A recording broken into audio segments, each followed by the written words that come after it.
Olá, estamos começando mais um Rio Grande que dá certo. Hoje recebendo Clarice Schwartzman, churrasqueira de mão cheia, pioneira no setor feminino no estado. Seja bem-vinda, Clarice, ao nosso Rio Grande que dá certo. Muito obrigada. Uma alegria poder compartilhar boas histórias. Uma alegria toda nossa, uma honra tê-la aqui na nossa bancada. Tá faltando é a churrasqueira aqui, mas ela vai contar essas histórias pra gente, né? Como é que começou essa história toda? Vamos começar, como surgiu o churrasco na tua vida? Tu que vamos dizer assim, tem um empoderamento feminino na brasa, que é o texto que é utilizado para definir essas questões.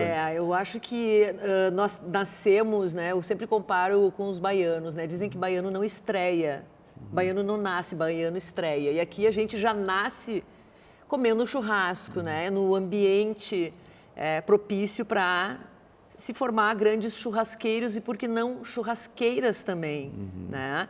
É uma questão cultural, é um ambiente masculino, basicamente, né? Um reduto onde os homens... É uma cultura passada de pai para filho, mas na minha casa, 4 mulheres, 4 filhas, eu a mais velha, sempre me interessei muito por esse assunto, né? Pelo sabor, pela forma de receber, de compartilhar. O meu pai, ele tinha muito prazer em servir, em fazer, em reunir as pessoas, então isso veio crescendo, né? Eu cresci ao redor dessas histórias, né? Que a partir do churrasco eram as reuniões na minha casa, e obviamente minha mãe também cozinhava muito bem, mas o churrasco sempre pertenceu a momentos muito especiais.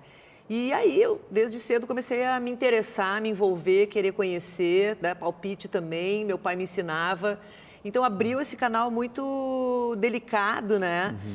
Quebrando um paradigma, né? De que é passado só de pai para filho, não, de pai para filha também. Porque rompe um pouco essa questão toda cultural de que o churrasco é só do homem, né? O homem que faz o churrasco no domingo, até por força da tua família, tu tem outras 3 irmãs, tem mais a mãe, tu acabou agregando isso, né? Isso. Então, a partir dessa paixão, né? Por essa forma de cozinhar, eu... né, morei em vários lugares, pude, né, ir para outras culturas. Eu sou super aventureira, adoro viajar, conhecer, morar um tempo em lugares diferentes, e o churrasco sempre me acompanhou de uma forma muito especial. Assim, quando eu queria oferecer, né, dar um carinho para as pessoas que me receberam bem, eu fazia um assado. Então, isso chegou um momento na minha vida, depois de um caminho profissional também prazeroso, feliz e de sucesso. Você é formada em RP e tem toda uma história também na produção cultural. Isso, né? Eu sou formada em publicidade e propaganda, eu trabalhei em agência, em veículo de comunicação, muitos anos. Depois eu fui para a área cultural, tirei da gaveta alguns projetos super bacanas. Um deles é o projeto Multipalco, do Teatro São Pedro. Trabalhei no Porto Alegre em Cena também, quando ele estava começando a crescer, né? Me especializei, do Luciano Labarce, um grande curador, né? E produtor. E, então, assim, o mundo cultural também fez parte da minha história, e faz ainda, né? Porque eu acho que a gente... tem uma linha, né, de interesses que nos acompanham a vida inteira, porém a gente vai encontrando outras oportunidades de vivenciar essas expertises, né? E o churrasco também é cultura. Também né? é cultura, exatamente. O meu olhar, ele é 360 graus, é mais do que só uma gastronomia, ele é um comportamento, ele é uma tradição, ele é uma história, ele é altamente cultural para a gente, né? E faz sentido para nós gaúchos. E, então, assim, é uma parte do Rio Grande que tem uma força incrível. Agora, quando é que ele se transforma em profissão para ti? Em que ano que isso começa a maturar? Então, eu estava chegando perto dos 50 anos, vem aquela fase, né? Algumas pessoas passam por isso em alguma outra idade, mas eu comecei a questionar o que eu estava fazendo, qual era o meu interesse, como eu me sentia, né, empreendendo em cultura, em produção, em captação de recursos, que é muito desafiador também, né? Lei de incentivo. Pensa, de arrepiar os cabelos. E eu aí parei, eu me sentia um pouco desafiada, assim, tipo, eu preciso parar, entender o que eu estou sentindo e ver o que eu quero fazer, mas o que eu estava fazendo não era mais, eu não queria mais fazer. Então, puxa, uma crise, né? Um momento muito desafiador, porque o mundo lá fora está a mil e a gente está querendo, né, olhando para dentro, mas eu acho que algo tão importante que quem passa por isso deve procurar esse momento de silêncio interno, de se entender. E eu fui procurar ajuda na época, uma psicanálise, né? Um trabalho mais para juntar, né, os fios Os pontos de autoconhecimento. os pontos de autoconhecimento. E num exercício assim que eu me propus, não foi nem me colocado, mas entender, fazer uma linha do tempo da minha vida. Então, do nascimento até aquele momento, uma coisa que sempre permaneceu comigo foi o churrasco. Porque meus pais faleceram muito cedo, eu saí de Passo Fundo, eu morei em outras cidades, eu viajei pelo mundo, rodei pra caramba. E aí eu fui juntar esses pedaços e o churrasco tinha me acompanhado desde sempre. E eu, né, protagonizando esses encontros, fazendo churrasco, e eu me fiz uma pergunta importantíssima que eu acho que mudou daí, a partir dessa pergunta mudou a minha vida, que foi por que as mulheres não fazem churrasco? Por que eu, né, no meu ambiente, seja profissional, meus amigos, só eu que me interesso, ou tenho coragem, ou ocupo esse lugar? E pela minha expertise, né, com projetos, eu criei um projeto para ensinar as mulheres a fazer churrasco. Foi assim que começou como uma causa, né? Começou como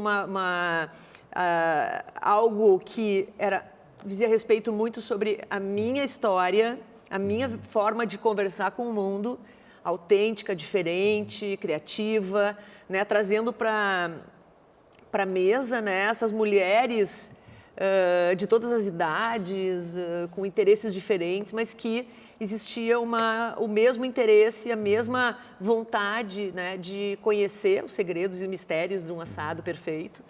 E também delas reunirem as pessoas, ou pela ausência, né, do masculino. Sim. Mulheres separadas, solteiras, viúvas, ou né, casadas também, que o marido às vezes queria fazer de um jeito, elas também queriam aprender. Também tem isso, né? Exatamente, essa troca, né?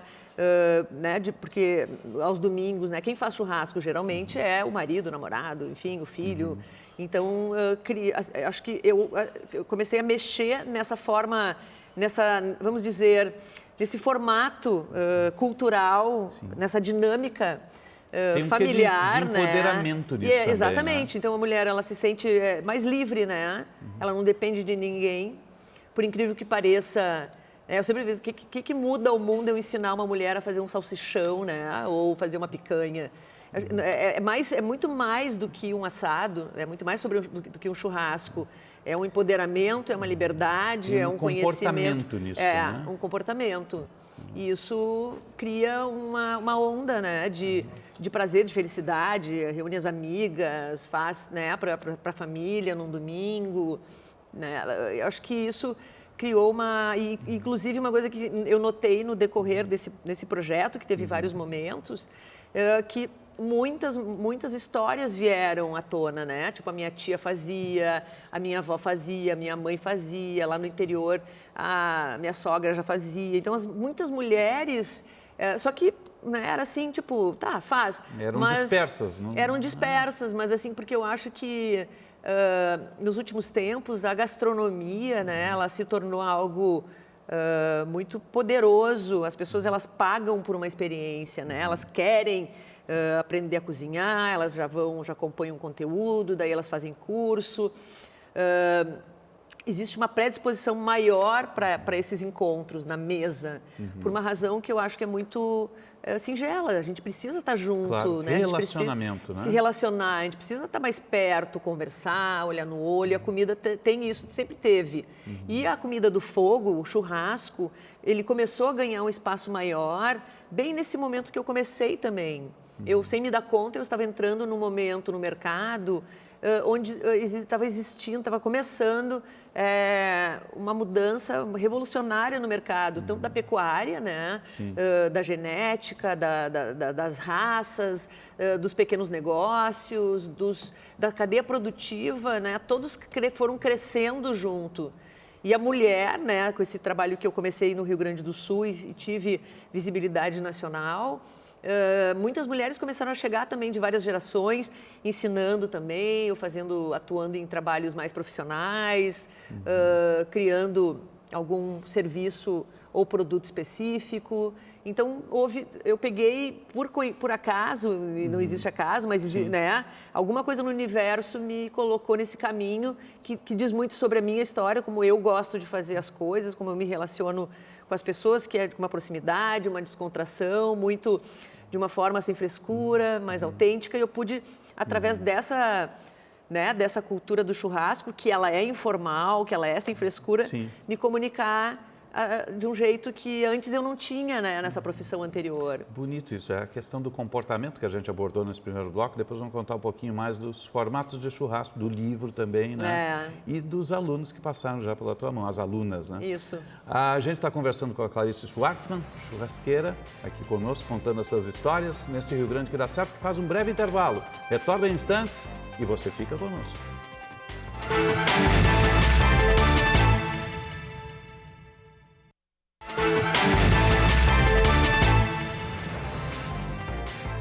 Estamos retornando com o Rio Grande que dá certo, hoje recebendo Clarice Schwartzman, churrasqueira, para falar sobre a paixão dos gaúchos, o churrasco pela visão feminina, né? Você fez um curso, né? Tem o curso, e quantos alunos já passaram, alunas já passaram, quantas se sentiram motivadas até agora? E qual é a transformação que tu vê nelas, da chegada até a saída dos cursos? Olha, já passaram mais de 2.000 mulheres nesse projeto, já. Né? Sempre tem, né? As turmas eu procuro fazer turmas Das mais variadas idades. Das mais variadas idades, já teve até criança, né? Adolescente, aposentadas, solteiras, casadas, viúvas, enfim, de várias áreas profissionais, de vários momentos de vida, sendo os filhos presentes, os filhos ausentes, mas assim sempre nesses encontros com as mulheres, sempre tem momentos desafiadores. O fogo, né? Fazer o fogo é desafiador. Isso é sempre o ponto uma da relação. carne, escolher, né? Eu acho que tem assim, alguns gargalos, né? Alguns momentos desafiadores. Como é que começa o churrasco? Vamos traçar assim, né? Eu estava falando um cara aqui que não é um churrasqueiro, né? Eu até fazia mais churrasco quando meu filho morava comigo, já há uns 6, 7 anos ele estava morando em São Paulo. Está meio que lacrada a churrasqueira lá, mas nunca tive grande fórmula. Tu falou no fogo. O fogo, para mim, para fazer o fogo, sempre foi uma briga aquilo, né? Tem técnica para isso?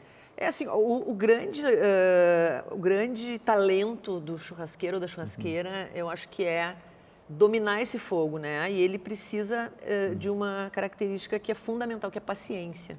Sim. Então, eu acho que o fogo é um desafio, porque geralmente quem começa o fogo em cima da hora para fazer o churrasco tem um desafio, porque o fogo ele demora para acontecer, para virar o fogo ideal para você colocar ali a carne, ou seja, o que você colocar, né? Para criar é fazer com mais paciência, com mais. O ideal mais é começar o fogo antes, né? Para a gente poder ter o tempo de tomar aquela caipirinha também, né? Fazer relaxar, conversar. E o fogo, ele acontece, mais ou menos, um fogo perfeito, ele fica pronto ao redor de uma meia hora, 40 minutos. Então, se tu vai fazer, por exemplo, receber as pessoas ao meio-dia na tua casa, e for fazer o fogo 15 para o meio-dia, se Halovski, né? Como se diz. Tem que começar às 11, então. Tem que começar às 11, devagarinho. Né? E assim, como o fogo, ele tem as suas características, ele é um combustível que a gente vai alimentando, não é como num forno, num fogão, que, né, tu liga um botão e ali tá, a não ser que termine o gás, sim, né, tá garantido a mesma temperatura o tempo inteiro. E o fogo, não. Então, o que a gente tem que fazer? A gente tem que alimentar esse fogo da forma correta, porque a combustão, ela sobe, né, o calor ela vai subindo devagarinho, então por isso que a gente começa mais cedo. É uma reação química, né? Tudo é reação química aí, né? Carvão ou lenha? Assim, ó, eu prefiro carvão, tá? A não ser que seja uma lenha de defumação. Por quê?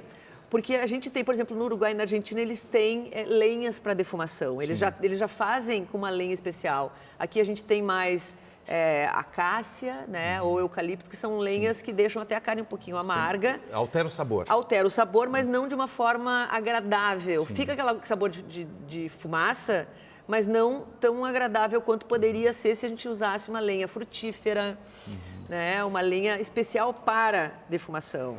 Então, quem está no campo, é muito mais fácil ter uma lenha para defumação. Na cidade, a gente tem esse problema. Mas, hoje em dia, o mercado também acompanhou isso e já tem disponível lenhas de laranjeira, de macieira, jabuticabeira, espinilho. Sim. Né? Então, assim, tendo lenha boa, a lenha é maravilhosa. né? Mas o que acontece? O carvão, ele já tem uma combustão feita antes, né? Por isso que ele é escuro, ele já Ele queimou. vai virar brasa antes. Ele né? vira brasa antes e ele dá o calor também de uma forma mais intensa por causa disso. Mas o que acontece? Geralmente, quando a temperatura ela sobe, né? Vai, e a gente daí, com uma temperatura ideal, já estou dando uma aula aqui, pessoal, fica Sim, ligado daí. fica ligado, depois né? tem que ir lá com e ela. depois a gente faz, né, os detalhes. Mas porque o calor, essa química que acontece nessa transformação maravilhosa, né? Que é aquela crosta perfeita, aquela cor do churrasco que a gente fica, né, que a gente passa, sente pingando ali, mesmo aquele dourado escuro. Para chegar naquilo, ele precisa acontecer uma alteração química na carne. E tem que ter o calor certo. Então, quando o calor está subindo e se mantém, a gente coloca a carne, né, dentro, né, que tem truques para fazer, para a gente põe a mão ali, conta, né? Tem um calor forte, médio, baixo, dependendo do tamanho da peça, né, do tempo que a gente vai precisar assar uma carne. Por exemplo, uma costela, tu não pode fazer muito rápido, tem que ser devagarinho. Depende para quantas pessoas e não pode também, ser um calor muito quente, exatamente. Então, o segredo também desse calor é não deixar baixar. Então, a gente vai alimentando devagarinho também, porque geralmente o que acontece? O pessoal joga um saco inteiro de carvão quando o calor está baixando. E aí, né, fora a fuligem que sobe, aquela fuligem toda do carvão, demora muito para voltar o calor. Então, a gente tem esse olhar, a paciência, esse ritual todo. Né? Eu acho que o Rio Grande, nós temos aqui dentro, né, nesse estado, com a característica de compartilhar essas fronteiras com o Uruguai e com a Argentina. Eu ia chegar nisso, voltar para o cultural. O nosso churrasco sofre muita influência do Uruguai e do argentino? Sofre. Só que, assim, a gente tem o bonito... Só que lá eles fazem grelha ou fazem na outra churrasqueira de parrilla. Nós aqui temos a de parede, né? O que acontece é que a gente... o Rio Grande do Sul, e eu fui buscar essas histórias num livro que eu idealizei e fiz curadoria junto com outros profissionais, como a fotógrafa Karen Mandelli e o Ricardo Bueno, que é um jornalista. Nós fomos viajar pelo Rio Grande do Sul, né, porque eu queria olhar para o Rio Grande do Sul, porque a gente não se conhece, o Rio Grande do Sul não se conhece sobre churrasco. Porque o que acontece? Nós temos no Rio Grande do Sul várias imigrações. Por exemplo, os espanhóis, essa ligação, né, dessa fronteira com os espanhóis, que foi onde começou a cultura pecuária do Rio Grande do Sul, e o fogo mesmo, o churrasco, essa cultura, ele misturou os espanhóis com os índios e portugueses. Depois vieram os italianos, os alemães. Então, cada um trouxe a sua história, as suas... Isso foi compondo o churrasco gaúcho. Foi compondo o churrasco gaúcho, né? Então, a gente tem, por exemplo, o espeto corrido, né? O espeto giratório, por exemplo. Isso aí vem dos italianos, do Menarosto. Por que a gente acompanha uma salada de batata? De onde é que veio isso? Veio dos alemães. O acompanhamento. Né? Os embutidos. De onde é que veio? É uma cultura muito italiana e alemã também. Né? Os fermentados, e assim vai. A mandioca ou a batata, de onde é que veio? A abóbora veio dos índios. Então, a gente olha para a nossa cultura e é isso que eu tenho provocado e tenho tentado provocar nos últimos tempos, porque juntou, né, a minha cultura, minha paixão pelo churrasco, mas também a minha paixão pela cultura, a minha paixão pela comunicação também, né? Então, busquei elementos para poder transformar isso em conteúdo através desse livro e também né, de umas outras atividades que eu faço. Mas a gente cuidar disso de uma forma mais, vamos dizer, a gente precisa cuidar melhor dessa cultura, porque só existe aqui. Eu acabei de voltar de São Paulo, onde eu fiquei 4 anos, claro que eu peguei uma pandemia, mas São Paulo é o mundo do churrasco, tem muita coisa lá, porque os caras são super empreendedores, então o que está acontecendo no mundo, eles vão captando e vão transformando em negócio. Aqui a gente tem um olhar, tudo bem, a gente posso falar entre nós aqui, mas todos, nós olhamos muito para o nosso umbigo e, assim, eventualmente para os nossos vizinhos aqui de baixo. Mas nós temos aqui tudo que inspira a cultura do churrasco lá em cima. Só que a gente precisa cada vez mais cuidar disso e transformar isso em negócios, em oportunidades, em união de crescimento, né? Porque eles estão fazendo isso lá em cima. Sim.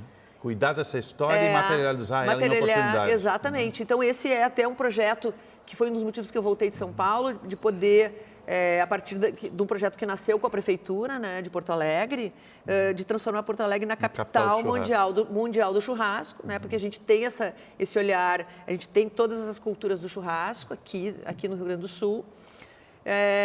Mas só que a gente precisa fomentar, organizar, fazer com que toda a cadeia produtiva perceba a sua importância, porque um depende do outro. Tem que trabalhar junto, planejado. Isso. Né? Vide a qualidade da carne gaúcha, né? Nós temos uma pecuária de corte super importante, porque aqui se adaptam às raças britânicas, que dão características para a carne que lá em cima os caras tiveram que trabalhar muito para conseguir, que é maciez, que é marmoreio, que é suculência. Eu ia chegar nisso, a carne ideal. Tem carne ideal para churrasco? Tem carne ideal, primeiro, né? Eu acho que a gente tem... Eu sempre digo que um mau assador, ele não salva uma carne ruim, mas um bom assador não salva uma carne ruim, viu, pessoal? Bom assador. Não salva. É difícil salvar uma carne ruim, uma carne dura, uma carne... Mas um mau assador estraga uma carne boa. Né? Se tu não tem um produto bom na tua mão e tu não sabe o que fazer com aquilo, né? Passa do ponto, queima, tá muito salgado... Pode estragar um produto, só que para chegar num produto bom, envolveu desde o campo, assim, ó, e várias etapas. Começa na pastagem. Começa na alimentação, na genética, todo um trabalho de investimento, de tecnologia hoje, né? E que nós temos aqui um campo nativo incrível. Uma pena que às vezes que a gente está vendo que há uma diminuição, que a gente tem que cuidar para onde isso vai, que é o nosso pampa ser cada vez mais invadido por a cultura da soja ou do milho, né? Só que a pecuária gaúcha, ela precisa do pampa. A gente precisa do pampa. O pampa é uma riqueza do Rio Grande do Sul e a gente tem que preservar esse pampa. E a pecuária, ela casa muito bem com essa, como o Uruguai e a Argentina eles conseguem criar projetos agregando valor, né, para a carne uruguaia, para a carne argentina, com o turismo. E a gente tem tudo isso também. Só que a gente precisa, todos os setores precisam se juntar e dizer, bom, nós estamos aqui juntos, queremos, né, crescer, né, criar oportunidades para todos e vamos criar projetos para que isso aconteça. A gente está conversando com a Clarice Schwartzman, um pouco da cultura do churrasco, os negócios, a cadeia, o churrasco perfeito. Vamos fazer um breve intervalo, em seguida a gente retorna, você fica conosco.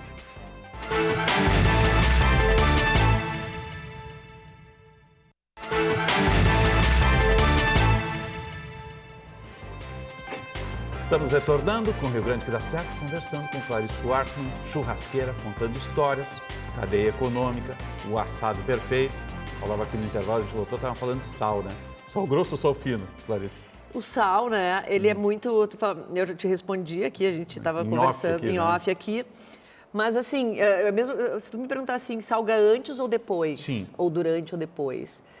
Não existe certo ou errado, tá? Porque lá fora a gente vê o pessoal jogar sal grosso e depois bater. O gaúcho, ele faz isso muito, né? Ele joga um monte de sal grosso, daí depois ele bate ao final, antes de servir, né? Uma cultura que existe em alguns lugares, porque cada região do Rio Grande do Sul tem a sua própria cultura do churrasco. Isso é muito importante a gente prestar atenção, porque não dá para dizer que todo o Rio Grande do Sul faz churrasco no espeto. Na fronteira de um jeito, o Planalto Médio é do outro, na capital é outro. Inclusive, os cortes que tem na fronteira não são os mesmos que tem no Alto Uruguai, ou no Planalto Médio, ou na Serra. Se tu for na Serra, qual vai ser os cortes mais, as carnes mais usadas, consumidas? Dos italianos e alemães, que são as aves. E o suíno. Tu vai ter, obviamente, Por isso que o galeto é tão disseminado, é o churrasco, né? Feito do menarosto, não sei se você já ouviu falar, que é aquele espeto que gira, né? E tem tudo que voava, eles espetavam. Então, codorna, passarinhada. Isso é herança italiana, então. É, herança italiana. Então, isso é muito rico, não existe outro estado no Brasil que tenha tanta riqueza sobre essa cultura do fogo, né? De imigrações que chegaram aqui e trouxeram referências que se juntou ao gaúcho, que se juntou aos espanhóis, esse lugar que a gente tem ali, né, das missões, Gente, aquilo ali é riquíssimo, é onde começou tudo. Produzir o nosso churrasco, né? Que chegaram os animais, mas assim, então não existe certo ou errado sobre salgar. Sim. Eu prefiro salgar antes. Por quê? Porque a carne, ela vai ser temperada antes, né? Eu uso muito pouco sal. Eu costumo tirar a carne um pouquinho antes da geladeira, então as fibras delas já estão mais relaxadas, né? Parece frescura, mas não é, faz diferença. Então eu uso menos sal e o sal penetra. Esse sal, essa troca do líquido da carne com o sal durante o assado, né? Quando eu salgo no início, para mim, porque o sal realça os sabores. Sim, né? Isso é fundamental. Então eu prefiro, mas tem gente que salga depois. Claro. Clarice, o que é fundamental para o Rio Grande dar certo? Fundamental para o Rio Grande dar certo na área, né, que eu sou apaixonada, é a gente se juntar, né, olhar para as oportunidades, a gente cuidar, proteger, fomentar, trabalhar criativamente as oportunidades, valorizar, criar selos da carne gaúcha, criar dentro desse mercado, né, desse negócio churrasco, juntar as pontas e fazer com que isso seja uma referência para o mundo, né? Para o Brasil, nós já somos uma referência, mas a gente quase está perdendo o bonde da história, então a gente tem que ficar muito atento. Então, para o Rio Grande dar certo, a gente tem que se dar conta da nossa riqueza, cuidar dela e fazer com que todos tirem, entre aspas, proveito no sentido da evolução, né, e da prosperidade dessa história toda. Clarice Schwartzman, da parte do Rio Grande que dá certo, obrigado pela presença conosco aqui. Eu que agradeço, muito obrigada. Uma honra nossa, nós é que agradecemos essa aula. O Rio Grande que dá certo vai ficando por aqui, voltamos na próxima semana, obrigado pelo carinho da sua audiência e até lá.